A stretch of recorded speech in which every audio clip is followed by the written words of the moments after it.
Hello, Darren. Hi, Darren.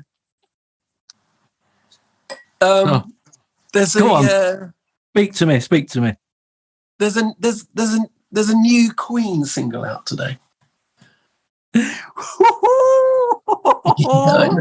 know. I say that I always view these days anything new from Queen with a certain amount of trepidation. Well, we were talking about Brian May's Lawnmower the other day, and incredibly, what we didn't bring up was the fact that I went to see Queen earlier this year. Went to see Queen with Adam Lambert. I think it's Adam. It was that you're getting confused with Christophe Lambert from the Queen-related film Highlander. I think I am. Yes, yeah. I think I am knowingly getting myself confused. Okay, so first things first. Nails are dirty because I've been to the allotment. Doesn't mean they're not dirty, but I just feel like they're not always like this. Like if I was going out for a dinner with a lady, I'd clean them. Clean. If I was going out for dinner with a man, I'd clean them. If I was going out anywhere, I'd clean them. But you don't care about our viewers. It's just I've noticed on a few of these things, my fingers look filthy, and I have just literally been digging with my hands in the mud to check my carrots. I think some of our viewers like your extreme manliness. It's not manliness. It's comeliness. I have an idea. Yes, tell me. We want more viewers on this YouTube channel, right? We feel like we could do with a few more, but we're very appreciative of the ones that are with us. I've seen on the internet reaction videos. Yeah, I'm proposing that we listen to the new Queen single now. Yeah, for the first time together, but we do a reaction in the form of paint. Yeah. I don't think our faces should ever be on here. So we will play the Queen single, but the viewer won't hear it because we'll have it in our headphones, but we'll do a countdown. So, right, let me go over this again because a lot of people have to be ready, right? So, you, viewer at home. Me. Yeah. No, not you, Darren. Viewer at home. Get the Queen single, Face It Alone, ready on your Spotify or other streaming service, ready to play. And I will count you down and you can listen to it with us. Darren, you also get your Spotify ready and get your headphones on. I've got but also get a paintbrush. And I want you to say with your mouth and say with your hands and the paint what you feel when you hear the ghost of Freddie Mercury. The ghost of Freddie Mercury. Have you ever seen a reaction video? Have I ever seen a reaction video? Yeah. Yeah. Because there are a couple of things you generally have. One thing you generally have in these videos, which I would feel is possibly one of the most important things in the video itself, is the song that they're listening to. we're doing this like, we might get taken down because of copyright, so we're going to do it without the music. Well, sure. I'm going along with you. I'm going to do it. Sure, don't have the music for copyright. But I also think it is funny to not have the music. Like, I think that's funny to like someone who's watching it goes, I can't be bothered listening to the new Queen single, so fuck it. And then they just see us. And also, it means we can sort of talk over it more. But carry on. And I think I know what you're going to say. Speaking of that, talk over it more. I won't be able to hear you because I'll have my headphones on. Oh, I was going to do one ear on, one ear off. All right. Well, so you're asking me, for the massive Queen fan, for my very first listen of this new song, I've got to have one ear off so I can hear you talking to me. I tell you another really important component of reaction videos. Yeah. Is the face. It's his. Like, it's almost like really what reaction videos are the thing and the reaction. Hence why they're called reaction videos. But what we're doing is not the thing and not the face. No, and what we're also doing is basically it's gonna be some abstract art. And I don't know how many of these videos we've done, Darren, and how many you remember. But where was the last time you saw me doing abstract arts? I don't know. Maybe it's not abstract. Maybe you hear Brian, you paint Brian. You hear Rog, you paint Rog. I don't know. I'm not necessarily saying what you should do, but I'm saying that your reaction to this music is on that paper, even if you just paint shit. The word shit. I've got all that off my chest. Okay. I've got my Bob Marley headphones ready. What? Seriously, the Bob Marley branded headphones. Nice bit of denim. Let's come back to that, because that I think we already have too much information at the beginning. Okay, so I've now got one headphone on, one off. No.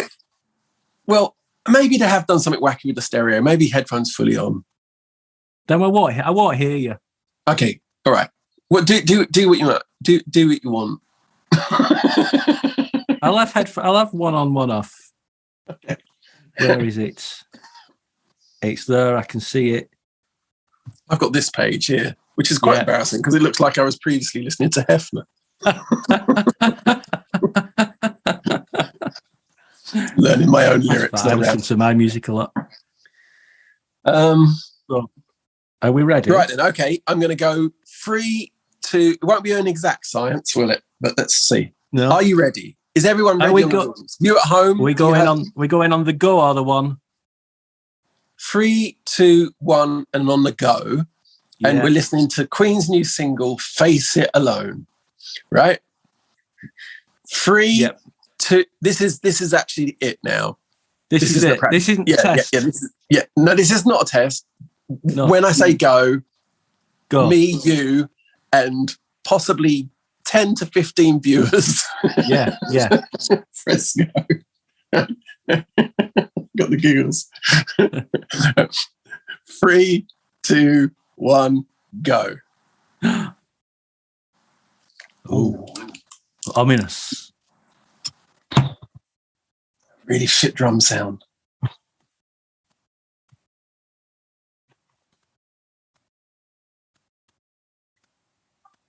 Oh.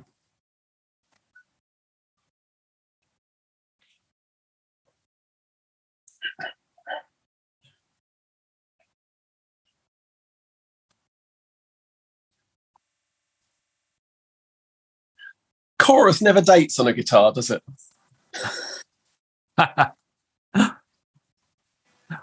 Freddie.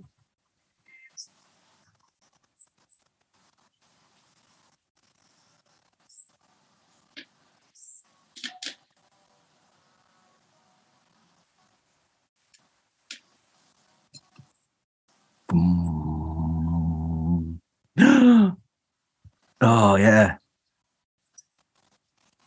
Oh.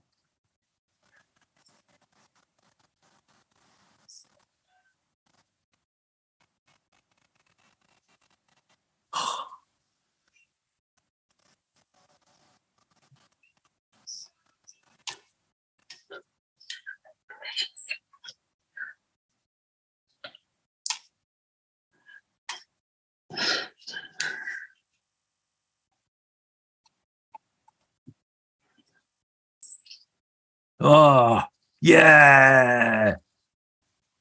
Go on, Freddie. Oh, here we go. Oh. So I don't know if you know that guitar, he made it out of a fireplace. Get away. Why is that? Why is no one talking about that?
It's really boring, isn't it? Yeah. It's not going anywhere.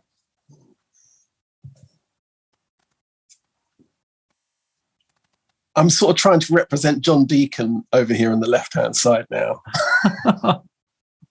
He's sort of just like this ever-present darkness at the side. That's so cruel. Poor John. Well, not that he's dark, but that his legacy seems problematic for them. Yeah, it is. Like, he's always absent, but always there. Well, there it is. There it is, right? I'm pleased to have the headphones off. I felt very... there was too much going on in my brain then. Yeah. I'll try. Wow.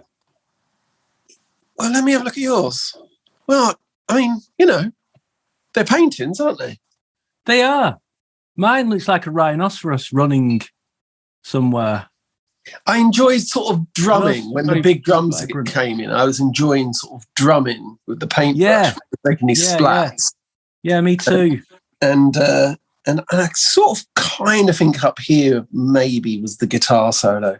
And then, like I say, here was John Deacon at the side. Yeah, when apparently, go on. Well, I did a small amount of research because I feel like the online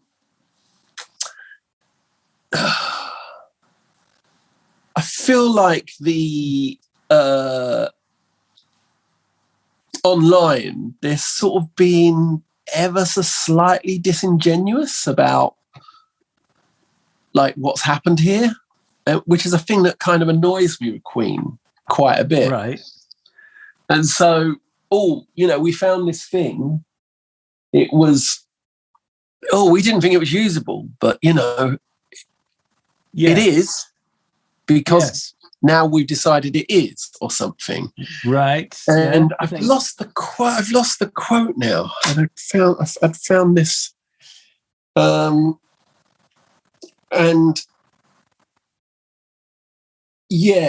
basically, it took me a while to work out whether they had done something to it. But there's one quote from Brian May, where he says something like, with a bit of work. And I just thought, all right, then, okay, this isn't what it sounded like. So it is sort of, there has been trying to find the interview I found. So there has been sort of some tinkering, but I would wager that the tinkering is more or less everything, I would say. I wouldn't. Okay. In that it was recorded.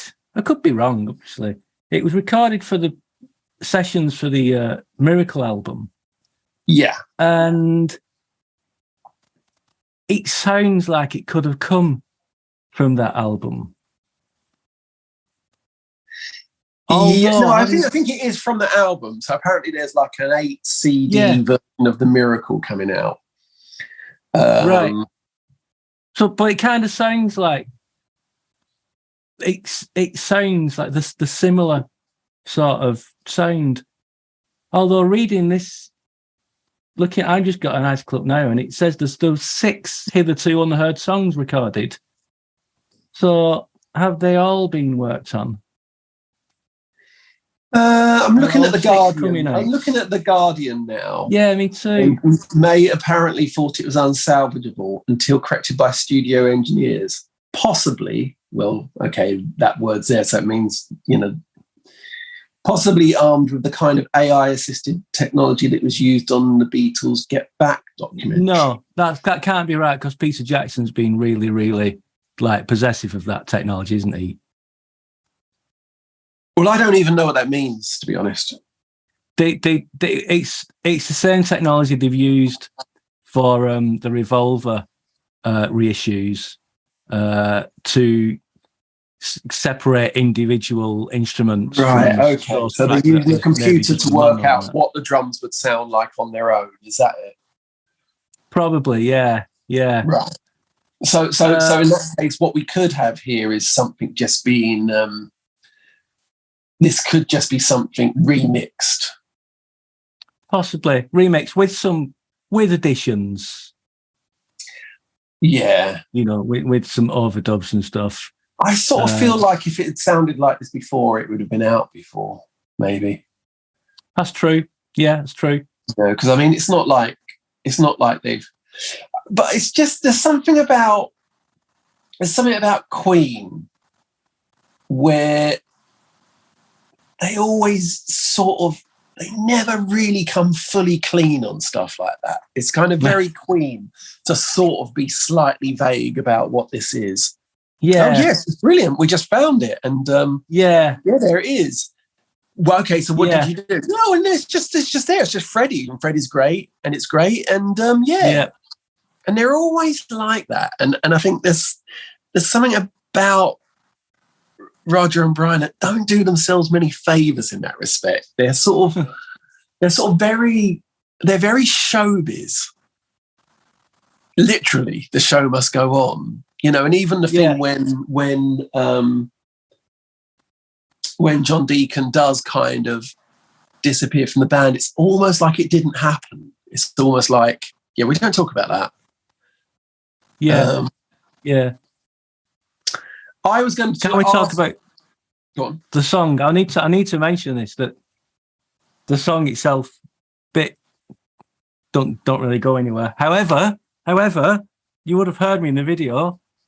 Freddie's voice, it nearly got me. I was nearly crying. Oh, okay. Just to hear Freddie's voice on something I've never heard before, it just gets me every time. It's still really, really exciting for me to hear. Okay, that's good. To hear that. That's good. Even on a really, really average, boring song. Well, I think the thing is that for the story so far, you've been a Queen fan all your life. Yeah. And I've been a Queen fan for about a year.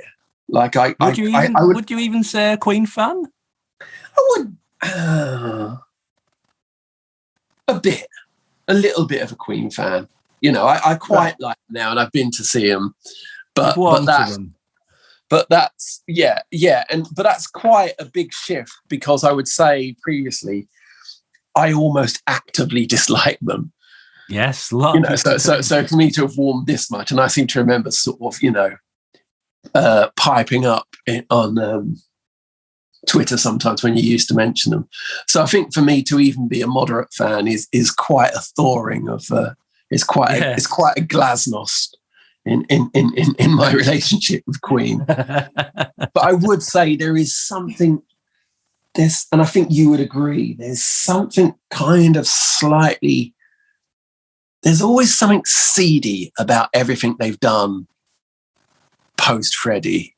it doesn't. It's always got the air of a cash-in about it. Yeah, and I do actually genuinely believe that Roger and Brian desperately miss him and were in love with him and all of that. Yeah. I don't think they do it for the reasons it feels like. I think they genuinely want to sort of like keep Freddie in. I think they desperately want to be in Queen. I think they desperately want to be in Queen all the time. It's more direct than that. It's not necessarily about the money, or it's not necessarily about Freddie. I think they see a way to somehow be in something like Queen, and they can't deny themselves of that pleasure. Yeah.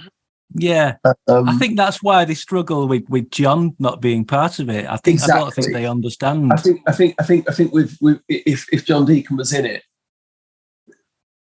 strangely, it would give quite a lot of validity to what they're doing. But the fact it's the fact they don't even really look like a band. It's such an odd pairing, just a guitarist and a drummer. You know. Yeah. And they were such a, almost like kids' drawing of a band in the first place anyway, weren't they? Like guitar, bass, drums, singer. Yep. Like the four things you need for a band. That's all you need, those four, What is your relationship with posthumously tinkered with music in general? Like, there's a fair few examples of this, isn't there? It goes back as early as we were both doing a bit of research, weren't we? So it goes back as early as on Twitter, some people helping us saying Jimmy Rogers, Buddy Holly, quite a lot of Buddy Holly songs. The Crickets added bits to, and orchestras are added to. What else has there been? The Beatles, Free as a Bird, Bob Marley, Lion in Zion. Nat King Cole did a whole album called Unreleased. Nat King Cole, and I think his daughter sung with him on some of them. She did, she did a duets album with him.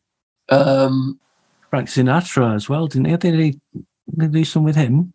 Yeah. So, I mean, I think often it's a bit odd. The Freddie stuff, the last album that Queen released with Freddie on it was Made in Heaven, and it was released after he died. And they finished it after he died. They were still working on it. But that was an unusual situation in that they knew he was dying. And so he was giving them as much material as possible to say, look, carry on without me, get an album finished when I'm gone. Yeah, I know. And I've seen those interviews, and I've seen Brian May telling that story. And, I'm not here to call anyone a liar, am I? I'm a little suspicious sometimes of how perfect that story is. When they tell it, it seems so perfect. It's like Freddie knew he was coming. He just wanted to work and work. He would come in with new songs every day, the best stuff. We were amazed. We were in tears. Really? Was it really like that? Was it? It really does seem to be more. I've heard like more than one person. Other than just Brian and Roger, there's a lot of people around him. It reminds me of in Only Fools and Horses when Del tells Rodney another thing his mother said to Del on a deathbed, and Rodney's like, "Really, Del? Like another thing? She had time to write Encyclopedia Britannica on her deathbed. She said all of that."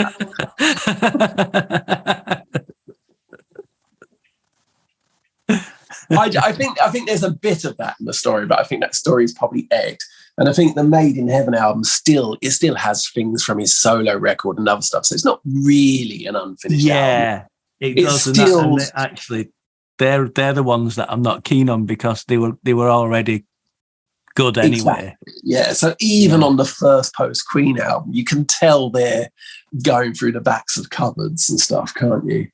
Yeah. I have a sort of dual relationship with these things when people do them, because I think that the actual practice of it, there is definitely something mawkish about it, and there is definitely very possibly something financial about it. Yeah. But I really quite love the sort of creative conundrum of it. And yeah. So, you know, like I can imagine if I was like Jeff Lynne or Paul McCartney, and around the time of Free as a Bird, and it was like, right, you've got to finish this off and try and imagine what John Lennon would want and try and make it sound like the Beatles, but sort of new. Yeah. I would be quite excited to be them and thinking, well, that's a puzzle, isn't it? How do we pull this one off? So I can imagine like I don't know, if you died and you left it in your will that you wanted me to finish off a song, which is I think where I want this podcast to go. I want us to both bequeath a song to each other for the other person to finish off when we're dead. Yeah. But I think I would quite enjoy it. I'd quite enjoy, okay, wow, what an interesting problem. And you'd finally have a hit.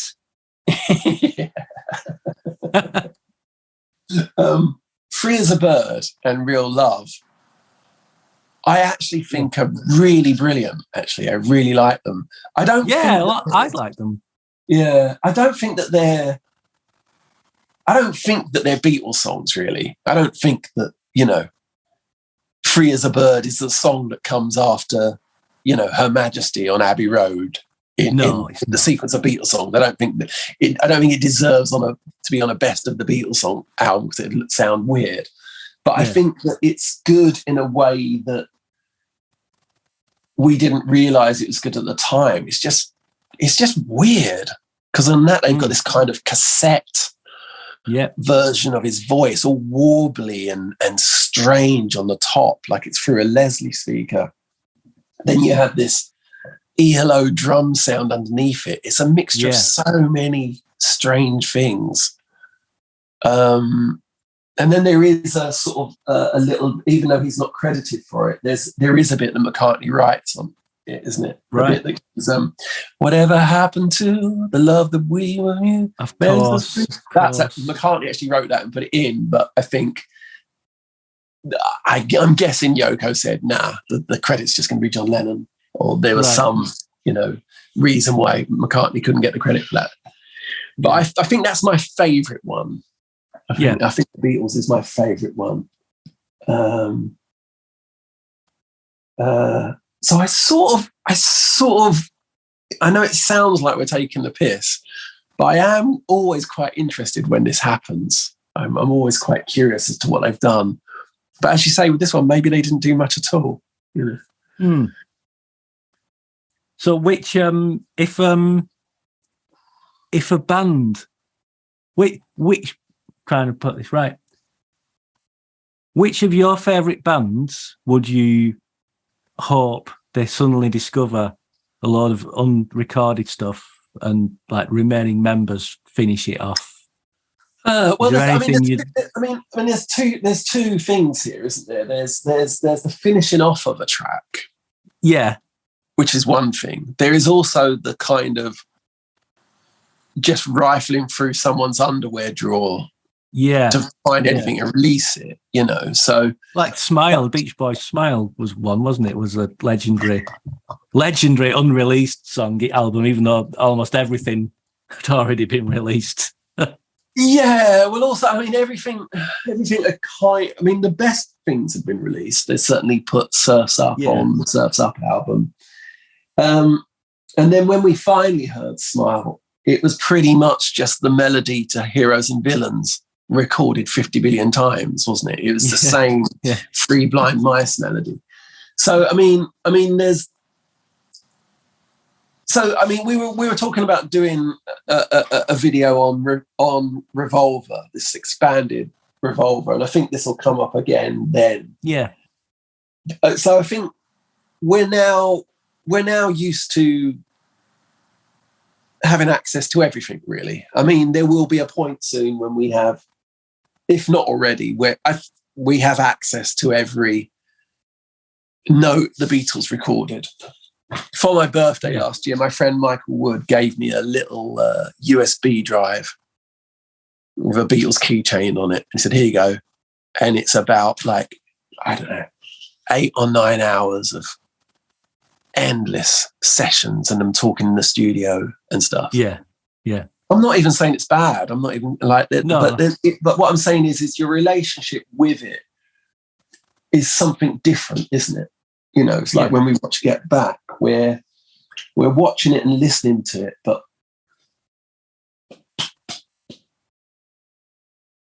you know what I mean? Yeah. I still just want to hear. I think probably after we listen to the new Revolver, I will probably want to listen to the old Revolver for the rest of my life. Yeah, I know what you mean. Yeah.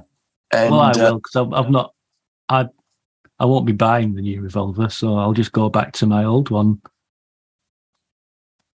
There is something about an artist's skill which has to be about their ability to edit. One of the reasons why, you know, Freddie Mercury, Brian May, John Deacon and Roger Taylor are good or were good, one of their skills amongst the many others of playing guitar, singing well and writing songs has to be their ability to edit, of knowing what to release and what not to release. So I'm not sure about this. And I think you're right in relation to loads and loads of bands. Queen, I'm not sure about. And the reason I say that is because there's a remarkable lack of unreleased stuff. And usually you hear about, you're aware that there's sessions that never got released and there's things like that. And I think a really good bit of evidence for this is that there is only one Queen box set like album re-release, and that was News of the World.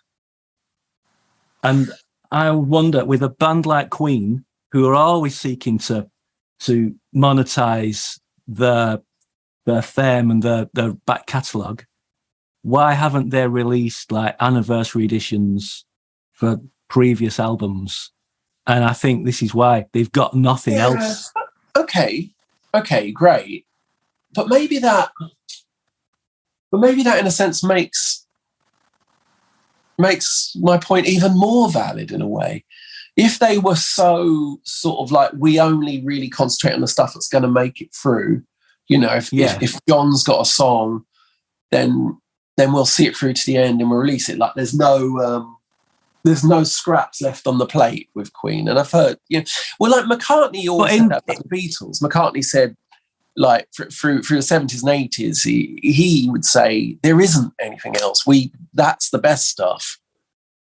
And in a way, he might have been proved right, because I don't know that there has been, amazing sort of unearthed Beatles songs, has there? Most of the songs they've unearthed that the Beatles didn't record ended up on the solo albums, didn't they? Like Child of Nature and Teddy Boy and Junk. All Things Must Pass. Just my feeling with the Queen stuff is, though, I get a feeling that they went into the studio with like 11 songs, recorded 11 songs, and that was it. There was no like, let's record a demo and then, oh no, that's not very good, we won't do it. It kind of almost feels like they just go in, right, we've got this studio for 6 months or whatever, let's record an album. They record an album, the first 11 songs make it, and then they're done. There's never any hint of until the later 80s, there's never any hint of ideas that they worked on and put to one side and never came back to. It's kind of like, no, that's it. That's this album session. We wrote 11 songs, we recorded and released it. That's it. It's done.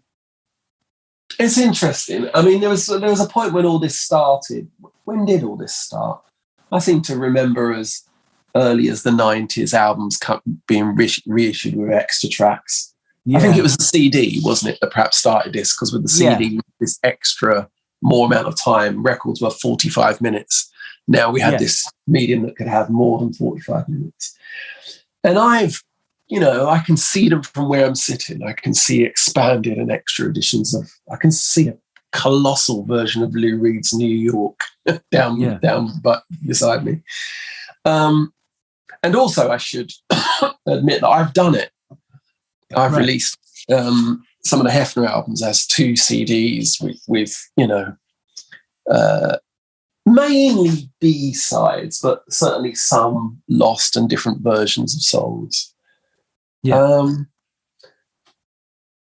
But I don't know, none of it lasts particularly, does it? And I think that no. I think here is my point I'm getting to. They're good to listen to, but always only whilst understanding the context. And I think this Queen song is interesting enough. Yeah. It's almost like, in a way, what I'd want to hear is not what they've tarted up. Kind of what I'd really want to hear is the crusty demo they found. Yeah. And I feel like to hear whatever it was with wow and flutter and hiss, and whether it had a couple of instruments missing, or maybe Freddie's talking over it and saying, well, it goes a bit like this. Yeah. It's the same with Free as a Bird, actually. I don't know if you've heard like just the solo version of Free as a Bird by John. That's kind of good as well. Yeah, right.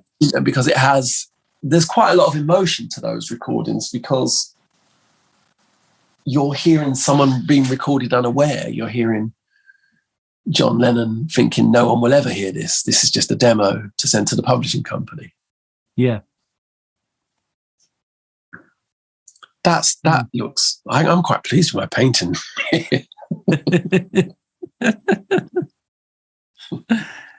Very interesting. It's an interesting experiment. Oh, definitely interesting. And this is the one to go viral. Wait and see.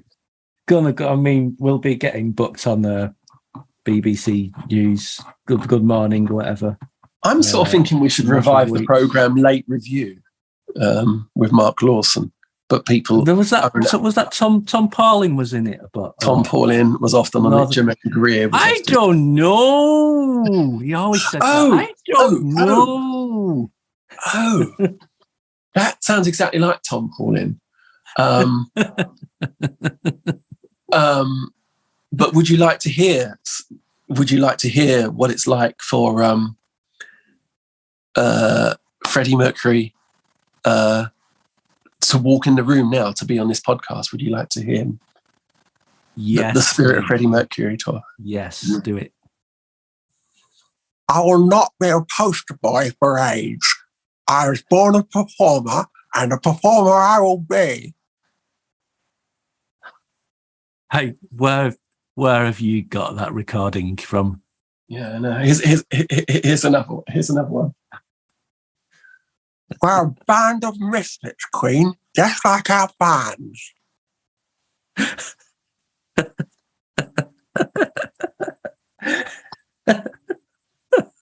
How does such a singing voice come from, that man?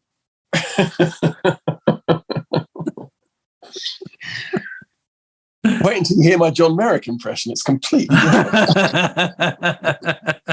Hello. Yes. Oh, my goodness. No, okay. Next time we do Queen on this, I will talk about what I think about Queen's Live Aid performance, but no, I'm going to do it now. I think one of the most enduring myths about Queen is that they were brilliant at Live Aid. Were they? Can't hear you at the back. Sing a bit louder. Hey-oh, hey-oh. Oh, he's an amazing front man. Oh, all right. He wasn't as good as The Who, was he? The Who were brilliant at Live Aid. And Nick Kershaw. Nick Kershaw was really good as well. Nick Kershaw was really good at Live Aid. Yeah. I'm not having you saying Queen weren't that good, though. Not having that. They were. You're just doing this. You're just turning into a troll. You're gonna get my army of fans to gang up on you. I think we've talked about Queen's new single enough now.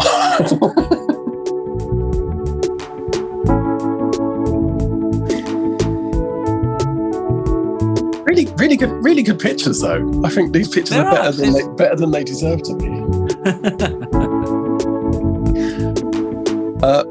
Bye, Darren. Bye, Darren.